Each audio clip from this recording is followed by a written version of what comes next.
Bonjour à toutes et à tous et bienvenue sur ma chaîne Arwa. Alors aujourd'hui nous allons faire des fras. Ce sont ces fameux biscuits avec des amandes et des graines d'anis, graines de sésame qui sont croquants et très bons. Alors je vais vous donner une recette vraiment inratable. Il ne se casse pas à la cuisson. Vous allez voir, c'est très facile à réaliser. C'est un incontournable des gâteaux de l'Aïd, notamment au Maroc. Alors pour les ingrédients, il nous faut 3 œufs de taille moyenne.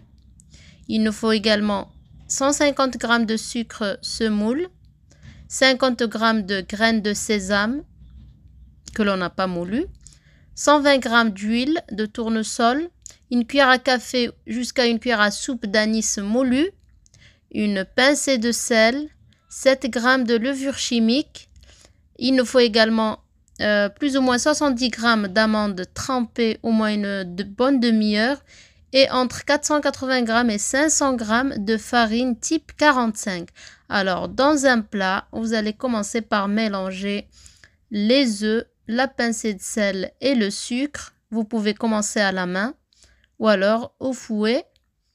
Vous essayez de bien battre le tout pour essayer de faire fondre entre guillemets le sucre avec les œufs et avec l'huile.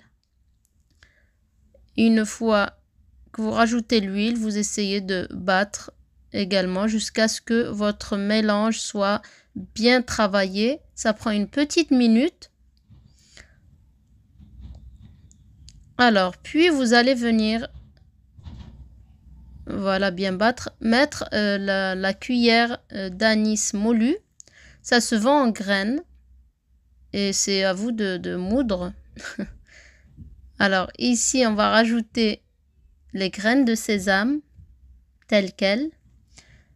Moi, j'ai mis 50 g. Vous pouvez en mettre un peu plus si vous souhaitez. Et on va mettre nos amandes trempées dans l'eau. Et on va commencer à mettre notre farine.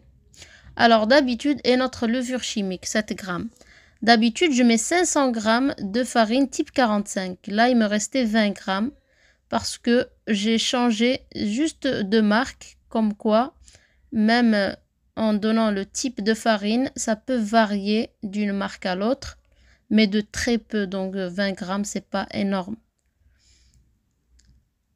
On va bien mélanger, prenez le temps. J'accélère la vidéo pour que vous puissiez quand même voir sans couper les étapes, pour que vous puissiez voir comment on ramasse la pâte. Voilà, vous ramassez. Dans cette pâte, il n'y a pas de beurre, donc il n'y a pas de souci si vous la travaillez bien en la ramassant, contrairement au sablé. Alors, une fois qu'on a bien ramassé notre pâte, on va venir la découper en nombre de boudins que nous allons faire, façonner. Donc ici, en l'occurrence, nous allons faire 4. Voilà ce qui me restait de farine. Je vous disais 20 g des 500 que l'on a mis, que j'ai prévu au départ. On va diviser par 4. Il n'y a pas besoin de laisser reposer la pâte. On va utiliser très peu d'huile. Voilà, vous essayez de mettre les amandes un peu partout. Sinon, de façon aléatoire, ce n'est pas très grave. C'est ça justement les fras. Vous essayez de faire un boudin et voyez comme je fais pour essayer de le faire le plus régulier possible. Comment dirais-je, je rabats un petit peu les côtés et puis je roule jusqu'à ce que j'obtienne cette épaisseur-là. Vous pouvez les faire plus gros ou c'est comme vous souhaitez, mais je pense que cette taille-là, c'est parfait pour avoir des gâteaux pas très grands.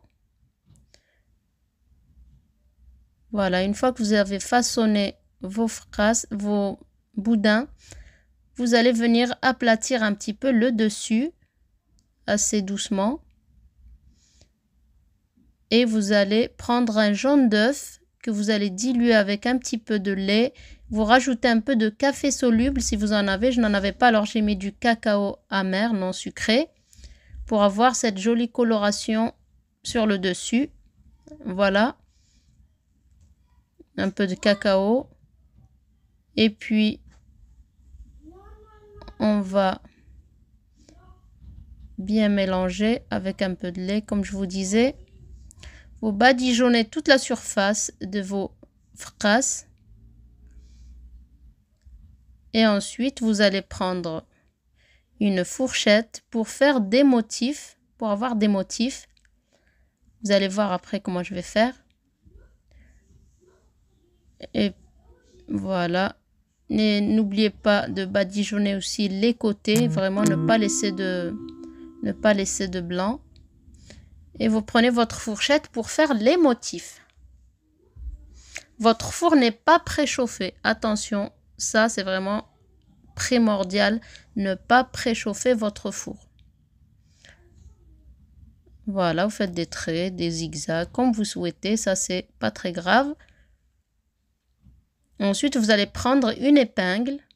Vous allez bien laver, évidemment. Après, je l'ai passé un peu sur ma gazinière, histoire de la stériliser. J'ai essuyé. Et puis, je vais commencer à piquer un petit peu le dessus. Vous inquiétez pas, on ne voit pas du tout quand on pique. C'est de cette façon, vos fraises ne vont pas s'ouvrir, craquer, être craquelées au-dessus en cuisant. Voilà, vous essayez de piquer un peu partout. Vous n'êtes pas obligé d'aller jusqu'au fond.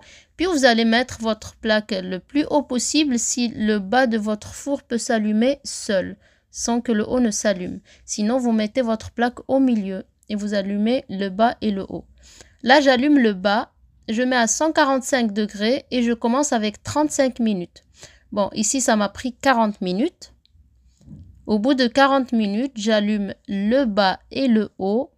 Si c'est possible, après, comme je vous disais, vous pouvez allumer le haut et le bas, mettre à 145 degrés et mettre au milieu jusqu'à cuisson. Et je rajoute donc 5 à 10 minutes de cuisson en mettant ma plaque au milieu. Faut pas laisser crue votre pâte. Là, beaucoup de gens tombent dans le piège de laisser un peu crue votre pâte. Là, c'est assez ferme, pas trop non plus, mais c'est assez cuit. Je mets sur une serviette de cuisine, évidemment, qui est humidifiée. Je laisse le papier cuisson. Je mets par-dessus un tissu propre qui est aussi bien imbibé d'eau, donc bien humidifié aussi. Je couvre, vos fraises sont encore chaudes. Je couvre bien. Et là, je vais couvrir encore avec un autre tissu. Et je laisse tranquillement quelques heures. Là, j'ai laissé 2 heures. On laisse bien reposer. Au bout de 2 heures, voilà, on peut couper les fraises. Alors, d'habitude, les recettes que l'on avait avant, c'était vraiment de laisser toute une nuit. Mais avec cette méthode, franchement, il n'y a pas besoin. Au bout d'une heure et demie, 2 heures, vous pouvez couper vos fraises. Ayez un couteau bien aiguisé. Donc, a priori, vos fraises ne se cassent pas. Après, vous avez des petites miettes comme ça qu'il faut enlever de temps en temps pour qu'à la découpe, ça ne vous gêne pas et ça ne vous casse pas vos fraises. Mais il n'y a pas de chute, vraiment. Vous coupez en biais ou bien droit, ça c'est au choix. Et là, vous préchauffez votre four entre 180 degrés et 200 degrés. Vous allez remettre les fraises à cuire. Là, c'est à surveiller. Je ne sais pas combien de minutes j'ai laissé, mais c'est à surveiller. Une dizaine de minutes, si vous mettez à 200 degrés. Une fois que ça prend la jolie coloration bien dorée, vous les sortez du four et c'est prêt. Voilà, je les enfourne. Vous pouvez mettre votre plaque au milieu.